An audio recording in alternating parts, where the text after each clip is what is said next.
Hello everyone, good morning. আমাদের গঙ্গাসাগর ট্যুরের first blog তোমাদের সাথে শেয়ার করে নিচ্ছি। দেখতেই পাচ্ছ সকাল সকাল আমি ঘুম থেকে উঠে গেছি অ্যান্ড রেডি হয়ে গেছি। আমি হাঁটতে হাঁটতে চলে গেলাম স্টেশনের উদ্দেশ্যে। তো আমাদের ট্রেন ছিল 7:59.8টায়।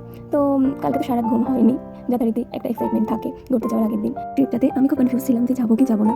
তো অনেক কনফিউশনের পর আগের দিন ডিসাইড করলাম যে না, ঘুরেই আসি। তো আমি স্টেশনে চলে এসেছি, সবার সাথে দেখাও হয়ে গেছে, এখানে সবাই ছিল। আমাদের ট্রেনও ঠিক টাইমে ঢুকে গেছিল, কিন্তু এত ভিড় ছিল, প্রচণ্ড ভিড় ছিল। তো আমরা সেই ট্রেনে উঠতেই পারিনি। আমরা অনেকজন ছিলাম, সেখানে ট্রলি ছিল, অনেক ব্যাগ ছিল, ব্যাগ নিয়ে তো ওঠা খুব অসম্ভব ব্যাপার ছিল। সকালবেলাও যে নামখানা লোকাল এত পরিমাণে ভিড় হবে সেটা আমাদের কোনো আইডিয়া ছিল না। তো আমরা ব্রেক জার্নি করে যাবো ডিসাইড করলাম। তো আমরা তারপরে কিছুক্ষণের মধ্যেই ডায়মন্ড হারবার ট্রেন ছিল। তো আমরা ডায়মন্ড হারবার ট্রেনে উঠে পড়েছি। পুরো সুন্দর চারিদিকে সবুজ দেখতে দেখতে আমরা চলে এলাম ডায়মন্ড হারবারে। ডায়মন্ড হারবার থেকে ম্যাজিক গাড়ি করলাম, একটা বুক করলাম। ম্যাজিক গাড়ি বুক করে আমরা চলে গেলাম কাকদ্বীপ। যেতে যেতে সুন্দর ডায়মন্ড হারবার নদী দেখতে দেখতে আমরা চলে গেলাম। তো কাকদ্বীপ থেকে দেখো কাকদ্বীপে নেমে গেছি। আর প্রচণ্ড গরম ছিল সেদিনকে, বিভৎস গরম। আমরা তো গরমে মানে কি নাজেহাল অবস্থা। তো এই ফেরিঘাটে চলে এসেছি আমরা। তো দেখো কত নৌকা, এইসব দেখলে মনটা সত্যি ভালো হয়ে যায়। আর নদী, সমুদ্র, এইসব জিনিসগুলো আমার খুব ফেভারিট। তো ওখানে একটা ভেসেল সবে ছেড়েছে। তো আমাদেরকে একটু ওয়েট করতে হয়েছিল যে আরেকটা ভেসেল আসবে, তারপরে আমরা উঠবো।